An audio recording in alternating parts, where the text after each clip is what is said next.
Mga buwan na rin naman na halos bubuksan mo ang periodiko ang pinag-uusapan economic crisis. Lagi na lang ito ang topic ng mga balita, mga komentaryo na para bang magwawakas na ang mundo. People's concern revolve around survival, financial security, and people are thinking of retirement funds, savings, etc. Ano ba ang pwede nating matutunan mula kay Solomon tungkol sa financial security? Ang salita po ng Diyos, ang Biblia ay marami at malawak ang mga tinatalakay na mga topics tungkol sa pamumuhay sa mundong ito. Solomon's 3 steps to financial security. Yan po ang ating pagbubulay-bulayan at nawa papagliwanagin ng Diyos ang mga bagay na ito sa ating isip. Aming Ama sa Langit, salamat sapagkat kayo Diyos na kumukupkop, nagmamahal, nagpapatawad, nagpapagaling, nagbibigay na aming mga kailangan. Sa paglapit namin sa iyo, Panginoon, hinihiling namin ang iyong pagpapala. Patawarin niyo po kami sa mga kasalanan namin. Hugasan niyo po aming mga karumihan.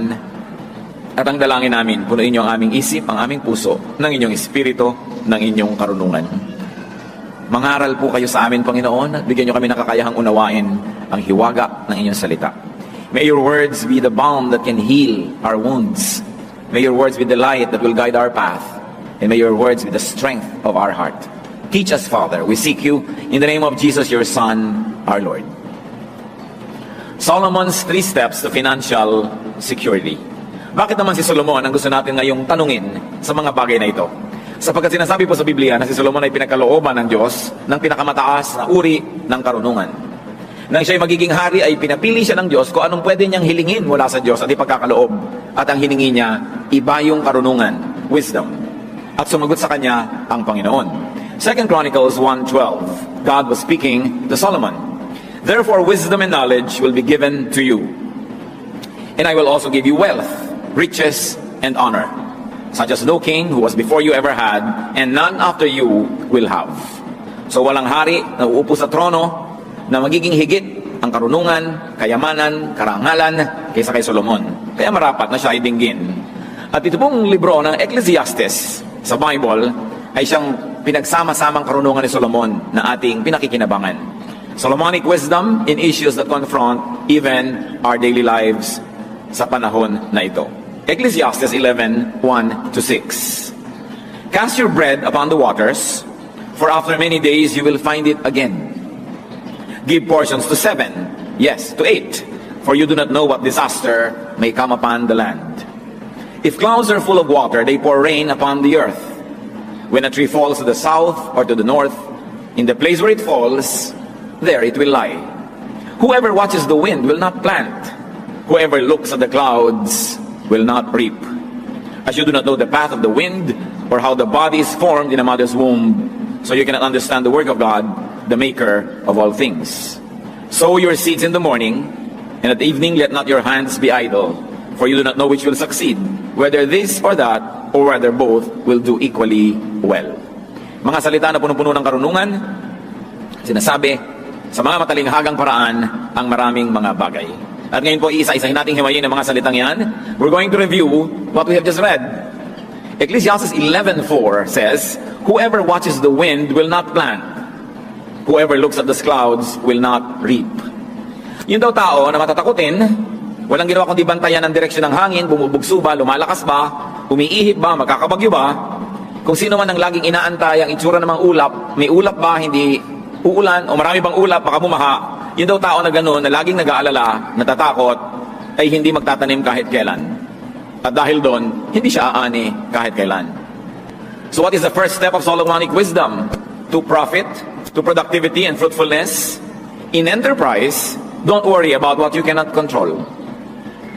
Don't worry about the weather. It is not in your hands. But plant when you're supposed to plant, and then do your best, pray for the best, and then cope with whatever happens. Solomon, in effect, is telling us to plant and invest anyway, in spite of the unknown, in spite of what many people call bad times. Able sailors can benefit even from strong winds. Pag magagaling ang mga tripulante, ang mga kapitan ng mga barko, kahit bagyo, ay nagiging kaibigan nila sa kanilang pagdaragat. Able sailors can turn strong winds into friends. Therefore, good business people can turn even difficult times into opportunities. Why? Because people have to live. Life has to go on. Business must continue to happen. You just have to adjust. You just have to read the needs of the times and make the necessary adjustments. Pag lagi kang matatakutin, if you're playing too safe, you will never invest, you will never get into business, you will never do anything, you will never plant, therefore you will never harvest. So do not worry about the unknown or the unknowable, because God knows.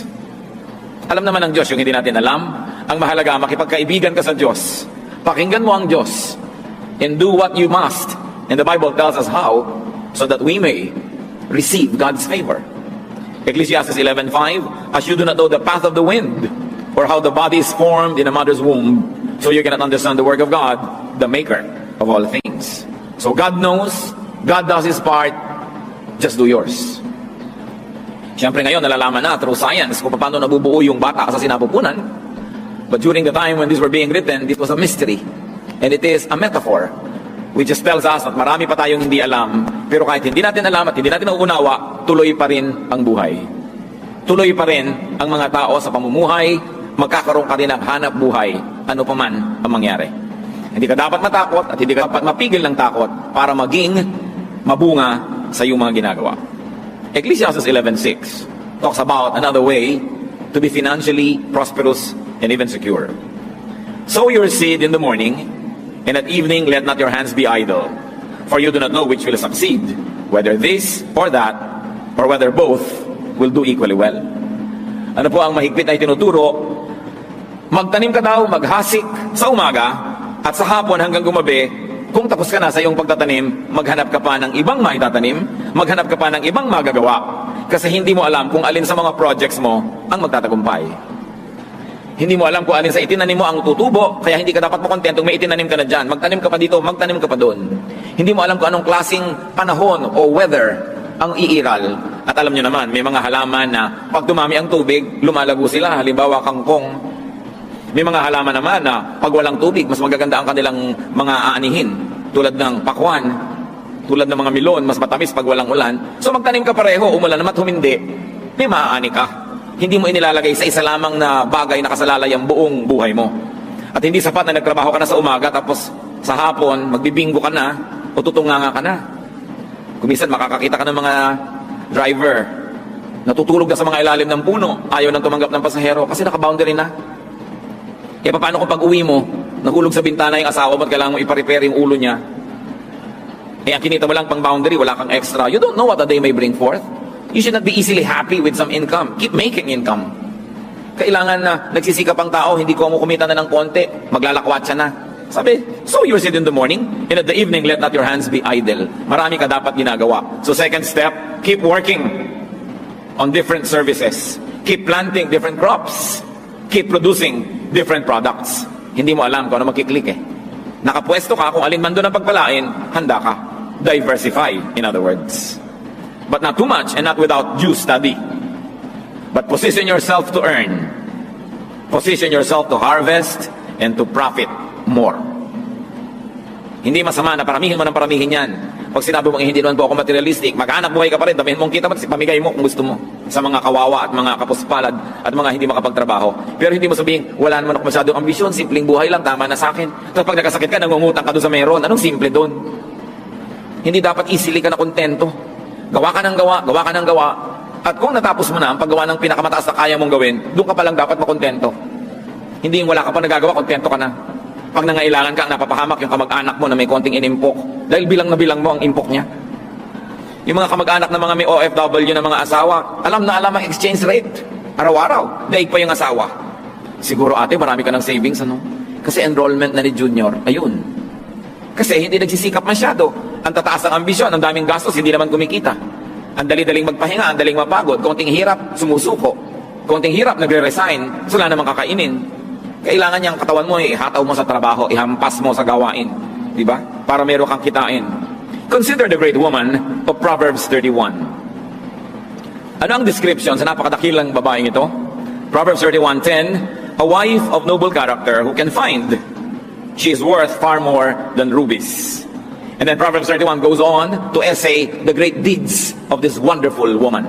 She selects wool and flax and works with eager hands.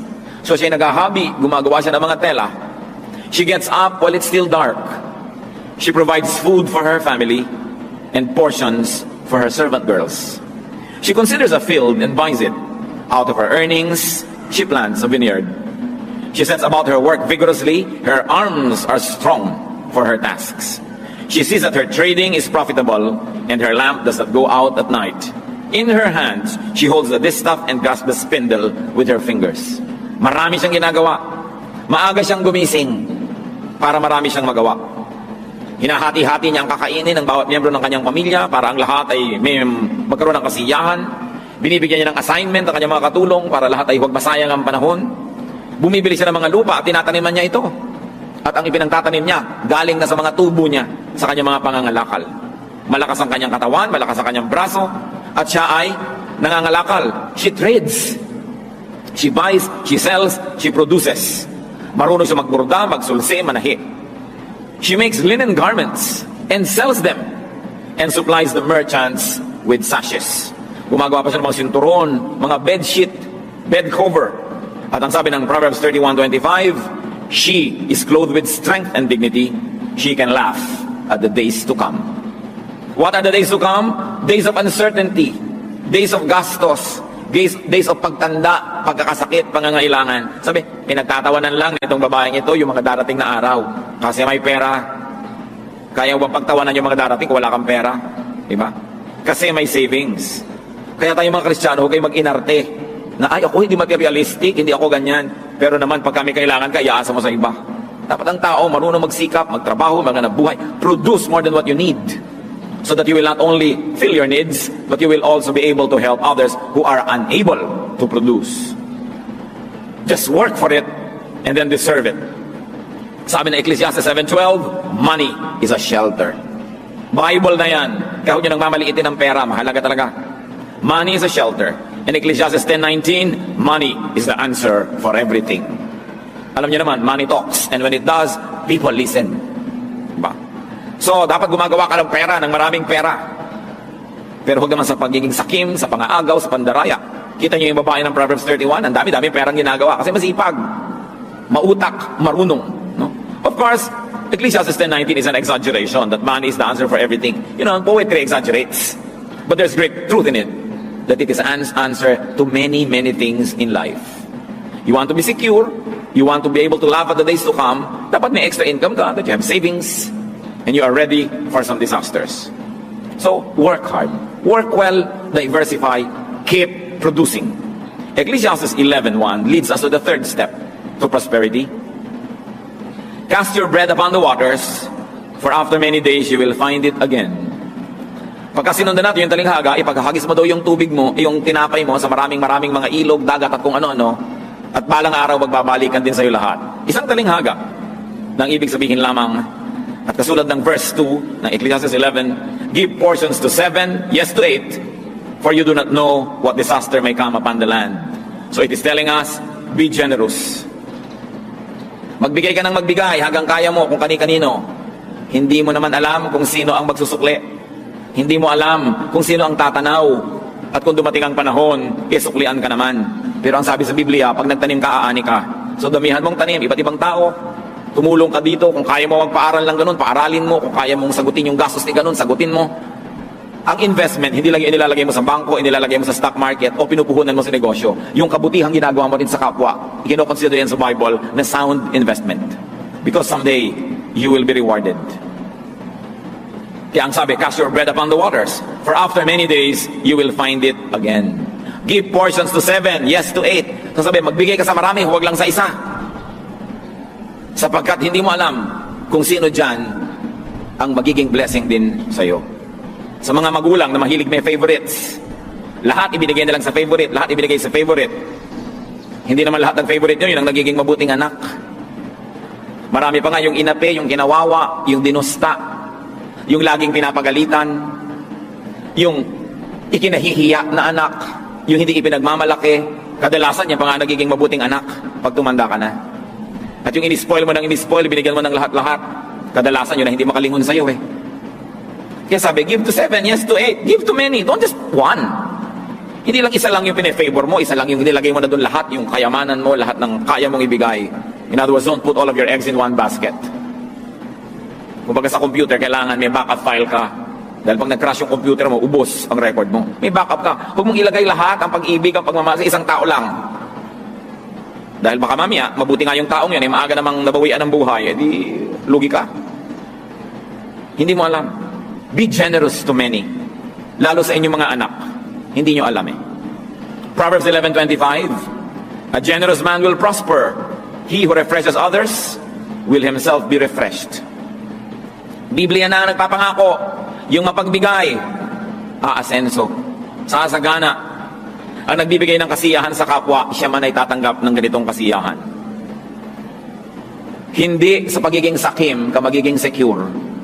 Hindi sa pagkakamal, pagtatago, pagkakait ka magiging secure. Ito'y sa pagbibigay. Because in spirituality, you lose what you selfishly keep and you keep what you give away. So, kabaligtaran yan ng sense ng mundo. Ang sasabihin ng mundo, sa'yo na lang, ipunin mo, sa'yo lang. Ang sabi ng salita ng Diyos, magpamigay ka. Ikalulugod yan ng Diyos. At kung hindi man tumanaw sa'yo yung binigyan mo, alam naman ng Diyos yun eh. Siya nag-utos, edi siya ngayon ang bahala magpalit. Luke 6:38, give, and it will be given to you. And very especially, give to God's house. Malakay 3:10-11, bring the whole tithe into the storehouse, that there may be food in my house. Test me in this, says the Lord Almighty, and see if I will not throw open the floodgates of heaven and pour out so much blessing that you will not have room enough for it. I will prevent pests from devouring your crops, and the vines in your fields will not cast their fruit, says the Lord Almighty. Buong buo na dali nyo sa aking tahanan na ikapu, at subukan nyo ako kung di ko bubuksan ang bintana ng langit at pabahain sa inyong buhay ang pagpapalang di nyo kayang isilid sa anumang lalagyan nyo. Sobrang daming ipagpapalang ibibigay ko na wala kayong pagsidlan. At kasama pa niyan, pipigilin ko ang mga salot na sirain ng mga halamang itinatanim ninyo. Ang mga bunga, mga buko na namumunga sa inyong mga bukid, hindi malalaglag bago maging hinog. Hindi inaasahan mo, harvest na next week, biglang bumagyo, nasira ang crop mo, nalaglag yung mga bulaklak, wala kang inani. Sabi, pipigilan ko yan, subukan nyo ako. At alam nyo, ang mga nakapagpatotoo nito, sila talagang addict mag-tithes. Dahil napapatunayan, totoo nga, totoo pala to. Napapatunayan nila. Alam nga naman mali ang Diyos. Alam nga naman kasi nung ngalingan yung Malakay 3:10 and 11. Napapatunayan yan. At ang sinasabi, sa 11:12, share what you have with 7 or 8 with many people. Bakit now? Because you do not know what disaster may strike. You do not know who would make it, who would be grateful. So spread the goodies. Isang napakalaking pagkakamali ng mga magulang to play favorites at itambak lahat ang magagandang bagay sa paborito nila at ma-deprive yung hindi nila paborito. Isang napakalaking pagkakamali ng mga magulang na api-apihin ng isang anak dahil yung isang anak na yon ay kulang sa kagandahan o kulang sa talino o kulang sa charm o dahil ang isang anak na yon ay hindi katulad ng lahat ng anak na kapitbahay nila dahil may anak silang kakaibang itsura, kakaibang ugali, kakaibang kilos, aapi-apihin na nila. Hindi nyo alam yung anak nyo na yan ang magkagabay sa inyo sa inyong pagtanda. Ang pinalaki pa nga sa layaw, ang sabi ni Balagtas, karaniway hubad. Sa bait at muni, sa hatol ay salat. Masaklap ang bunga ng maling paglingap, habag ng magulang sa irog na anak. At kadalasan, hindi naman lagi, pero madalas, obserbahan nyo, yung mga anak na laki sa hirap, yun ang mga thoughtful. Yun ang maaalalahanin sa mga magulang. Yung pinalaki sa sarap, kalimutan ka na lang, lalo nag-asawa na. Wala na, puwera ka na. Kaya dapat minamahal mo lahat. Kahit sa kalooban mo, hindi pantay-pantay dahil may tinatangi ka, huwag mo na ipakita. Anak mo lahat yan. Ano man yan. Pananagutan mo sa Diyos, kailangan mahalin. Favorite children do not always deliver. So, spread the goodness to everyone around you. Consider the noble wife. Ang pinag-uusapan natin dito, be generous, be a good giver. Ang isa sa mga dahilan kung ba't siya ganun ka-asenso, Proverbs 31:20. She opens her arms to the poor and extends her hands to the needy. Sa kanya, business is business, yes. Pero meron siyang mga social concerns. Meron siyang mga charities. She makes money here, but she has another activity where she gives it away. To those who cannot make money because they're either too sick, too old, or too young, or they're oppressed by the system. That's financial security in the making when you are sharing with the needy, or that is financial security already at work. So kung hindi ka pa secure, magbigay ka para ka ma-secure. O kung secure ka na, lalo ka magbigay. Kasi secure ka na eh. Wala ka ng dahilan para maging maramot. nagsusukli ka na nun. And it's also your way to remain secure. So those are the 3 steps that involve lots of work. You want to be secure? Work. Work early. Exodus 20 verse 9, 6 days you shall labor and do all your work. So 6 na araw nagtatrabaho ang tao, 1 araw lang nagpapahinga. Yan ang itinakda ng Diyos. And work hard. 2 Thessalonians 3:10, for even when we were with you, we gave you this rule. If a man will not work, he shall not eat. Work for your bread, work for your money, work for your benefits, work for your bling-blings. Hindi pati yun, iniaasa mo sa iba. Hindi pati yung mga bisyo, mga load, iaasa mo sa iba. Wala kang load, manahimik ka. Diba? Hindi ka pa kumikita, kutakot-takot na pera na inuubos mo sa kagaganyan. Nauubos na talaga ang resources ng pamilya. Wala ka pa naman kino-contribute. Dapat lumagay ka sa lugar. Tinitingnan mo ang mga bagay-bagay. And not only work hard, but work smart. Wrong grammar, pero hayaan nyo na, work smart. Ecclesiastes 10:10, if the axe is dull and its edge unsharpened, more strength is needed, but skill will bring success. Pag daw yung tool mo mapurol, yung palakol mo na pang sibak ng kahoy ay mapurol, kailangan malakas ang hampas mo sa kahoy para tumalab ang iyong palakol. Kung naghihiwa ka ng karne, ang purol-purol ng kutsilyo mo, pagod na pagod yung braso mo, kadidiin. Kaya sabi, kailangan be smart. Skill will bring success. Be skillful. Improve your tools. Improve your ways of production. So you don't have to work too hard. But you will get more for less work. You know, do not mistake activity for achievement.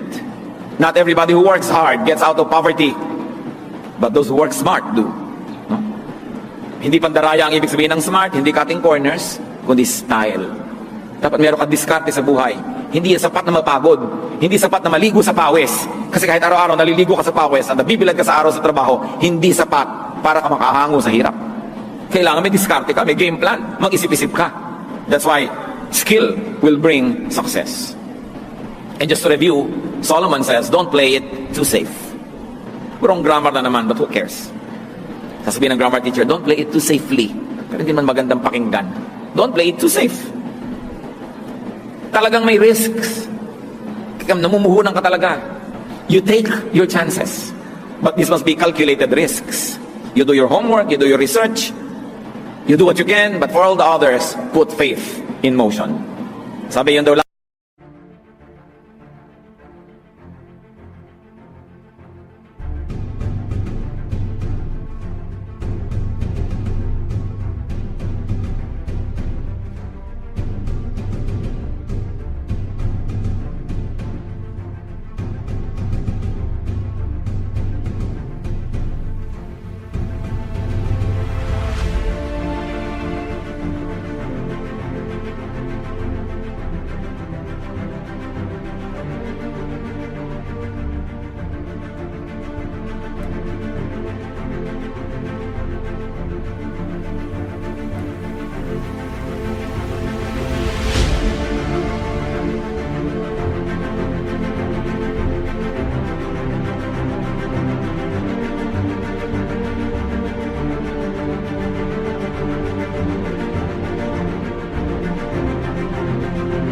Laging tinitingnan ng ulap, nakatingala sa langit, dinarama ang hangin, hindi na magtatanim dahil laging masisiraan ng loob. Matthew 25:25-27, concerning the talents that the Lord gave to several people. May binigyan ng marami na parami, may binigyan ng moderate na parami in that way. Yung binigyan lang ng isa, played safe. Inilubog niya yung talent, yung pera sa lupa. Hindi niya ininvest, wala siyang nagawa.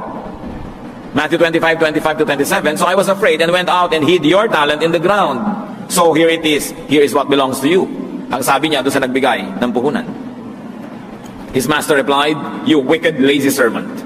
Well then, you should have put my money on deposit with the bankers, so that when I returned, I would have received it back with interest. Nakita niyo po, yung tao dito na nagbigay ng puhunan represents God.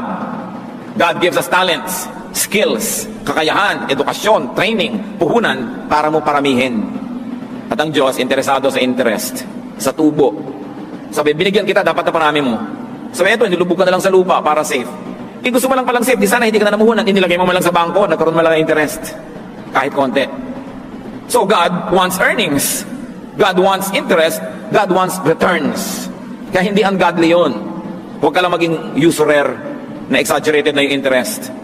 Mga kapatid, kung may inutangan kayo, 10,000, inutang nyo noong 1972, ngayon nyo lang babayaran, 10,000 din ang bayad nyo, kakaya naman yan. Dapat mga 12, 13,000 na yan. Kasi kung yung pera niya nasa bangko, nagka-interest na eh. Pero ibinigay sa'yo na pag-interesan mo ang pera niya, hindi nagka-interest. Tapos isosoli mo, after a long time, ganun ding amount, mali. You punish the person for helping you. Hindi masama na bigyan mo yun ng interest. Ngayon, kung kayo nagpautang, kayo nagsasabi, huwag mo nang bayaran yung interest, nasa sa inyo yun. Pero sa nagpautang yung desisyon na yun, hindi sa umutang. Yung nangutang, kailangan may obligasyon ka, pakitain mo yung pera ng inutangan mo. Kasi hindi na yun ang halaga nun ngayon, na iba na, bumaba na yung value ng pera. Kaya kailangan, bigyan mo naman ng gantimpala yung tumulong sa'yo nung panahon ng pangangailangan. What do we see of God here? That God is an investor. So should we. Kailangan tumutubo, kumikita, namumunga ang ating mga ginagawa. So have several investments, have several sources, and also have several beneficiaries. Hindi lang isa, marami. Sabi ko noon, give portions to 7 or to 8. Cast your bread upon the waters because it will come back to you. Why do you do that? Because you do not know which will work. So you work hard, and you become generous. The way to financial security. The world will tell you many things, but Solomon, in all his wisdom, gives us this guide.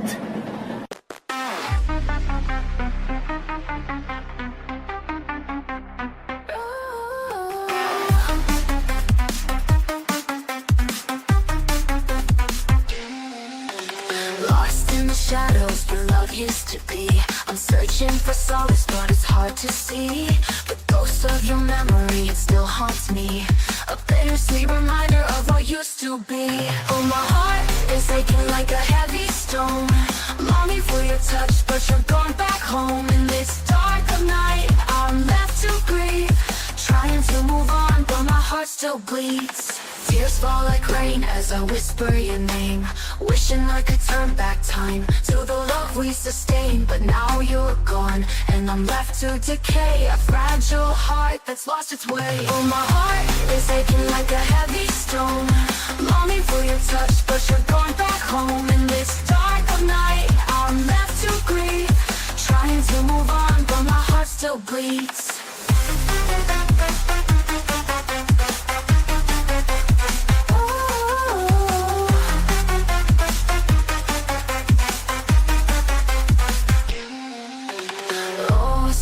Shadows were your name. Wishing I could turn back time to the love we sustained. But now you're gone and I'm left to decay. A fragile heart that's lost its way. Oh, my heart is aching like a heavy stone. Longing for your touch, but you're gone back home. In this dark of night, I'm left to grieve. Trying to move on, but my heart still bleeds. Maybe someday I'll learn to love again, but for now I'm trapped in this heartbreaking pain. Maybe someday I'll find my way back to the light, but until then I'll hold on to the memories of our night. Oh, my heart is aching like a heavy stone. Longing for your touch, but you're gone back home. In this dark of night, I'm left to grieve. Trying to move on, but my heart still bleeds.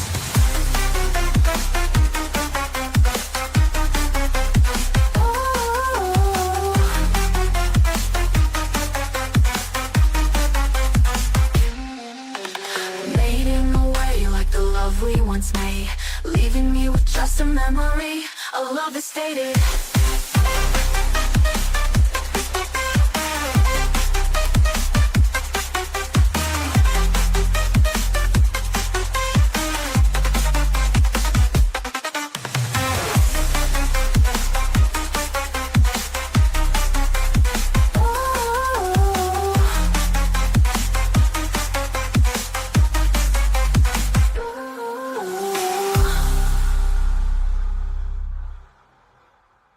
Diyos namin sa langit, nawa itong mga simpleng katotohanan na ito ay makakita ng application sa buhay namin araw-araw. Dalangin ko, Panginoon, ang mga anak mo ngayon dito, mga namumuhunan, bigyan mo ng karunungan kung alin ang pipiliin na paglalagyan ng investment. And after they have done their best, their study, their effort, i-bless mo, Panginoon, ang mga ginagawa ng mga anak mo rito. paramihin, pabungahin ang kanilang mga itinatanim. Ganon din ang ginagawa ng iba pa namin mga kapatid, ng mga namamasukan, iba't ibang uri ng hanap buhay. Pagpalain mo, Panginoon, at nang sa ganon, mamunga ang kanilang mga ginagawa. Pati ang katapatan nila sa mga employer, ang pagiging mabuting empleyado, pabungahin mo, Panginoon. Kung hindi ito nalalaman na appreciate ng mga decision makers, kayo po ang kumilos upang makarating sa mga dapat maratingan ng balita, ang katapatan, kahusayan ng inyong mga anak na kung minsan ay hindi napapansin. At nawa, Panginoon, kayo rin ang magbibigay ng gantimpala sa lahat ng nagsisikap at gumagawa. Ituro nyo rin sa amin, Panginoon, to be generous, maging mapagbigay, to share blessings, and to be kind givers to people and to your church. At nawa, Panginoon, ang lahat na ito pag pinaglakip-lakip, ano man ang krisis na pag-usapan ng mundo, ano mang hirap ang mabalitaan namin, ang mga anak mo tumanggap ng iyong grasya. Undeserved gift. At nawa, Panginoon, sa pagsunod sa mga katuroan mo dito sa Biblia, matagpuan ng iyong mga anak na ang tunay na kasaganaan ay wala sa panahon, wala sa uso, wala sa kalakaran ng mundo, kundi nasa pabor mo. Na kung kami ay iyong pinapaboran, walang imposible sa inyo. That we can receive blessings and comfort and fruits even in times of drought around us. Matagal na, maraming beses mo nang napatunayan ang iyong pagpapala, ang iyong pagtatangi sa iyong mga anak na sumusunod sa iyong katuruan. Ituro mo sa amin ngayon ang mga personal na hakbang para namin pakinabangan ng lubos ang mga walang pagbabagong katotohanan na ito. Mga kapatid, magbulay-bulay tayo sandali. Kung kayo masagana, pasalamat sa Diyos at patuloy nawang managana. At kung hindi naman, tingnan natin kung alin sa mga prinsipyong ito na ating pinagbulay-bulayan ang maaari ngayong ilapat sa ating mga buhay at nang magbukas ang pinto ng langit at ang napakaraming pagpapala ng Diyos dumaloy sa inyo ng ubod dami at na magbigay ito ng kasiyahan, kagalakan, katahimikan ng loob. Ama namin, sa sandali ng pananahimik, isa-isa mo po kaming kausapin at ituro mo sa amin yung daan tungo sa kasaganaan.